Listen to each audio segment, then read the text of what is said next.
All right, Summer, talk to me about this. You're being personally targeted by George Soros. For viewers who haven't been following along, why is he targeting you?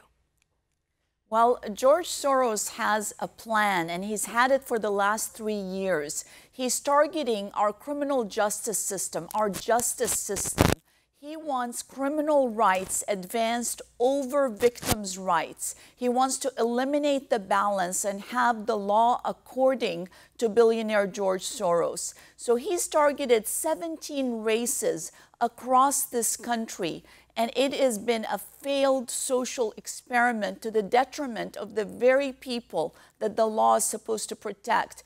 And he came to San Diego, but unfortunately for him, I was prepared with our team. We saw the signs, we followed the footprints that he'd left of destruction and of crime rates going up in other regions. And we built a defensive mechanism to make sure that our community is informed. We won't know until my race and all the votes are counted on June 5th. But it looks like the efforts of exposing what he's done are starting to pay off. Right, we certainly see it pay off just in the sense that technically George Soros has pulled out of this race. He's pulled his funding. Now, in my opinion, it's a little meaningless at this point because the damage done by the amount of money that he dumped in the race has already been done. But I think just the fact that he is taking a back seat now tells us one of two things. Either he's scared that he is going to lose this race or he doesn't want his name attached to this. Well, he spent $1.5 million and started to spend another $1 million. That's just an obscene number. We have never had this in a local election.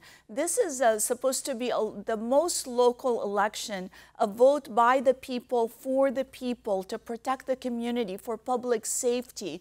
But his method is a surprise tactic. That's what has worked. It's a stealth maneuver where 5 weeks before the elections that he's had around the country, he comes in, opens a political action committee, funds it with this numbers of millions of dollars, and the local candidate that has done the job is overwhelmed and surprised, and they end up losing the battle and losing the race.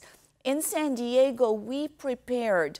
I sit as the chair of the National Women Prosecutors Section on Human Trafficking, and I watched very carefully as he took out some great prosecutors.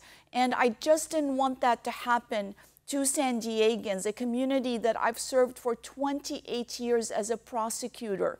Want to see more videos like this?